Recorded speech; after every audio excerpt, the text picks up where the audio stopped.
Hi friends, welcome to லட்சம்ஸ் recipe. இன்றைக்கி நம்ம சேனலில் மாங்காய் புளியோதரை தான் பண்ண போகிறோம். எப்படி செய்கிறதுன்னு பார்க்கலாம் வாங்க. இப்போ மாங்காய் சீசன்றதுனால நமக்கு ஈஸியாக மாங்காய் கிடைக்கும். இந்த மாதிரி ஒட்டு மாங்கான்னு நாங்கள் சொல்லுவோம் இங்கே. இது நல்லாயிருக்கும் சாதத்துக்கு. இதை வாங்கி தோலை எடுத்துகிட்டு துருவிட்டு தான் நம்ம பண்ண போகிறோம். இப்போ எப்படி செய்கிறதுன்னு பார்க்கலாம். இப்போ பாருங்கள் ஃப்ரெண்ட்ஸ், இப்போ மாங்காய் நான் தோல் எடுத்துகிட்டு வந்துட்டேன். இந்த தோல் எடுத்த மாங்காய் நம்ம காய்கறிகளில் இந்த மாதிரி சின்னதாக இருக்குல்ல கண்ணு, இந்த பெருசில் இல்லாமல் சின்னதில் இப்போ துருவி எடுத்துக்கலாம் நம்ம மாங்காவை. அதுக்கு முன்னாடி இந்த மாங்காய் புளியோதரை பண்ணுறதுக்கு வறுத்து நுணுக்கிறதுக்கு 2 பிஞ்சு வெந்தயம், ஒரே ஒரு காஞ்ச மிளகா, 1/2 ஸ்பூன் சீரகம், 1/4 ஸ்பூன் மிளகு. இப்போ மாங்காயெல்லாம் துருவிட்டு பார்க்கலாம் எப்படி செய்கிறதுன்னு. இப்போ பார்த்தீங்கன்னா மாங்காய் சாதம் செய்கிறதுக்கு நான் 1 கிளாஸ் ரைஸ் எடுத்துருக்கேன். அதுக்கு 2 கிளாஸ் தண்ணி வச்சு சாப்பாட்டு அரிசி தான் நான் இப்போ வச்சுருக்கேன், ரெகுலராக யூஸ் பண்ணுறது. நீங்கள் என்ன அரிசி யூஸ் பண்ணுறீங்களோ அதுக்கு தகுந்த மாதிரி தண்ணி நீங்கள் வச்சுக்கோங்க. நான் 1க்கு 2 வைப்பேன், அது மாதிரி வச்சுருக்கேன். இப்போ அது கூட அந்த அரிசிக்கு தேவையான அளவு உப்பு நான் 3/4 டீஸ்பூன் சேர்த்துக்கிறேன். அது கூடவே மஞ்சத்தூள் ஒரு 1/4 டீஸ்பூன் அளவுக்கு சேர்த்துக்கலாம். அப்போ சாதம் எல்லோ கலராக இருக்கும். நம்ம சாதத்தை வைக்கும் போதே போட்டுடலாம். அதில் லைட்டாக நான் மஞ்சத்தூள் சேர்த்துருக்கேன். இப்போ சேர்த்துட்டு குக்கரை மூடி வெயிட் வச்சு 2லேருந்து 3 விசில் நான் வச்சு எடுத்துப்பேன். நீங்கள் உங்கள் ரைஸ்க்கு தகுந்த மாதிரி நீங்கள் விசில் வச்சு எடுத்துக்கோங்க. இப்போ நம்ம மாங்காய் புளியோதரை செய்கிறதுக்கு தாளிப்புக்கு எல்லாம் எடுத்து வச்சுருக்கேன். அது என்னென்னு பார்க்கலாம். கடுகு 1 ஸ்பூனு, 2 டேபிள் ஸ்பூன் கடலைப்பருப்பு, 1/2 டேபிள் ஸ்பூன் உளுத்தம்பருப்பு, வேர்க்கடலை கொஞ்சம் எடுத்து வச்சுருக்கேன், ஒரு கைப்பிடி அளவு, பெருங்காயம் ஒரு 1/4 டீஸ்பூன், 2 காஞ்ச மிளகா, 2 பச்சை மிளகா, கருவேப்பிலை. இதுதான் தாளிக்கிறதுக்கு எடுத்து வச்சுருக்கேன். இது ஆப்ஷன் தான், நமக்கு முந்திரி பருப்பு அதில் சேர்க்கறது. சேர்த்தோம்னா சூப்பராக இருக்கும். இப்போ அந்த மாங்காய் புளியோதரை செய்கிறதுக்கு மாங்காய் தோல் எடுத்துகிட்டு சீவிட்டு வந்துட்டேன். இப்போ பாருங்கள், இந்த சின்ன இதில் தான் வச்சு திருவி எடுத்தேன். இதுமாதிரி துருவி எடுத்துக்கோங்க மாங்காவை. நம்ம ரைஸ் 1 கிளாஸ் வைக்கிறோன்னா அந்த கிளாஸ்க்கு 3/4 இருந்தால் போதும் மாங்காய். நீங்கள் அந்த கிளாஸ்லேயே அளந்து எடுத்துக்கோங்க. இப்போ நான் அது மாதிரி அளந்து எடுத்துக்கிட்டேன். 3/4 கிளாஸ் இருக்குது இந்த ஒரு பெரிய மாங்காய். அது போல் நீங்களும் அது மாதிரி நீங்கள் எவ்வளோ அரிசி வைக்கிறீங்களோ அதுக்கு தகுந்த மாதிரி மாங்காய் துருவி அளந்து எடுத்துக்கிட்டு தாளிப்பும் அதுக்கு தகுந்த மாதிரி கூட்டி குறைச்சி போட்டுக்கோங்க. இப்போ அடுப்பில் நான் கடாய் வச்சிட்டேன். கடாயில் இது ட்ரை ரோஸ்ட் பண்ணி பவுடர் பண்ணிக்கணும். ஏற்கனவே அளவு நான் சொல்லியிருந்தேன். 2 பிஞ்ச் அளவுக்கு வெந்தயம், 1/4 டீஸ்பூன் மிளகு, 1/2 டீஸ்பூன் சீரகம், ஒரே ஒரு காஞ்ச மிளகாய். இதை ட்ரை ரோஸ்ட் பண்ணி எடுத்துக்கலாம்.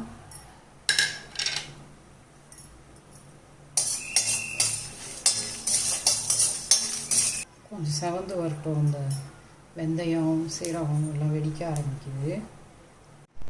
இப்போ பாருங்கள், குக்கர் வெயிட் ரிலீஸ் ஆகிடுச்சு.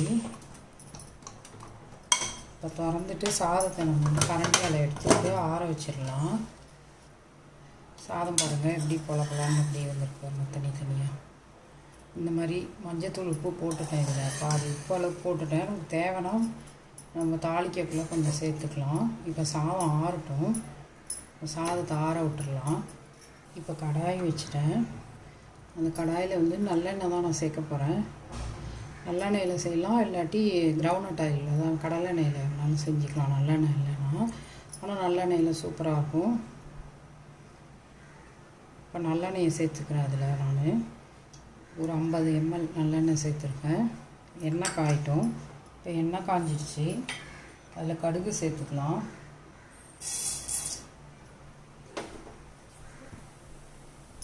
கடுகு வெடித்ததும் பருப்பெல்லாம் சேர்க்கலாம். 1 ஸ்பூன் கடுகு சேர்த்துருக்கேன். 2 ஸ்பூன் கடலைப்பருப்பு, அதுமாரி 1/2 ஸ்பூன் உளுத்தம்பருப்பு, 2 காஞ்ச மிளகாயும் சேர்த்துக்கலாம். அதிலே இந்த பச்சை மிளகாயும் சேர்த்துக்கலாம். மிளகாயை நான் கீறிட்டு தான் போட்டிருக்கேன். கீறிட்டு போடுங்க, அப்படியே முழுசாக போட்டுறாதீங்க. தெரியுதா? கீறிட்டு பண்ணுங்க, இல்லாட்டி வெடித்து மூட்டில் தெரிக்கும். இப்போ பருப்பு நல்லா செவந்து வந்துருச்சு. இந்த ஸ்டேஜில் நம்ம எடுத்து வச்சுருக்க வேர்க்கடலையை சேர்த்துக்கலாம்.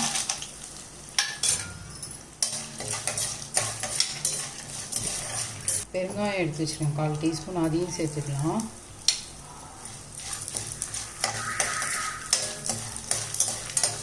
இப்போ இது நல்லா வறுபட்டுருச்சு. இப்போ இதுலேருந்து தாளிப்பு கொஞ்சத்தை நம்ம எடுத்துகிட்டு லாஸ்ட்டாக மேலே போட்டோன்னா நமக்கு வந்து மொறுமொறுப்பாக இருக்கும். அதனால் இந்த தாளிப்பு நான் கொஞ்சம் எடுத்துடுறேன். இந்த பருப்பு, வேர்க்கடலை, முந்திரி போட்டோம் இல்லையா, அதை மேலே சேர்த்துக்கலான்ட்டு பாதியை எடுத்துடுறேன். எடுத்துகிட்டு இப்போ இதில் வந்து கருவேப்பிலையை சேர்த்துட்டு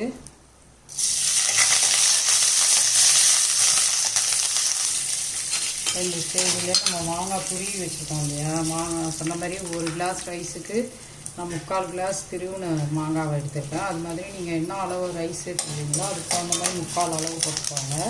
இப்போ இதில் இந்த மாங்காவை சேர்த்துக்கலாம். நம்ம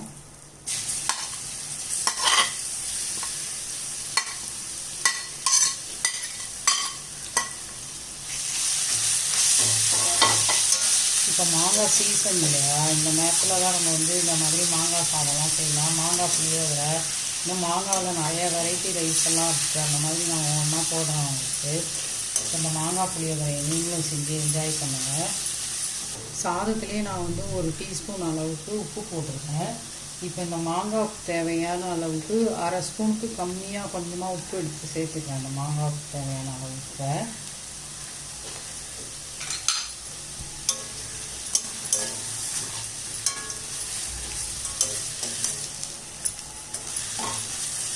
இப்போ பாருங்கள், மாங்காய் 2 நிமிஷம் நல்லா வதக்கி விட்டாச்சு.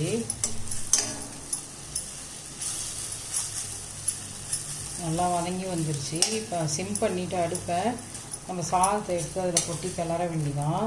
பாருங்கள், மாங்காய் நல்லா வெந்து வந்துருச்சு. பாருங்கள், சூப்பராக. ரைஸ் அதில் சேர்த்துக்கலாம். நம்ம ரைஸ்லேயே உப்பு, மஞ்சத்தூள் போட்டு தான் நம்ம குக்கரில் வச்சு எடுத்துருக்கோம். நான் ஆற விடக்குள்ள சாதத்தை திறந்துட்டு அதில் 1 ஸ்பூன் நல்லெண்ணெய் சேர்த்து சாதத்தை கரண்டியால் கிண்டி விட்டு வச்சதுனால பொலன்னு இருக்குது. அதை சொல்ல மறந்துட்டேன். நல்லெண்ணெய் அதில் 1 ஸ்பூன் போட்டு வச்சிங்கன்னா இந்த மாதிரி பொலன்னு இருக்கும். சாதமும் பார்க்க நல்லா பொடியாக இருக்கும். மாங்காய் புளியோதரைக்கு தாளிப்புலாம் கொடுத்து மாங்காயையும் வதக்கியாச்சு. இந்த மாங்காய் எல்லா சாதத்துலேயும் சேர்கிற மாதிரி கட்டிகள் இல்லாமல் நல்லா கிளறிக்கோங்க ஃபஸ்ட்டு.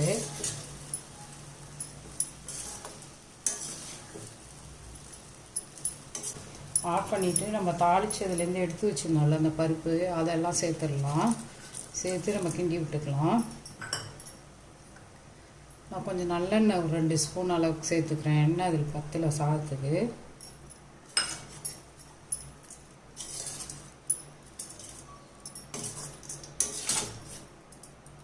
இப்போ வதங்கின மாங்காய், இந்த தாளித்த பருப்பு எல்லாத்தையும் சேர்த்தாச்சு.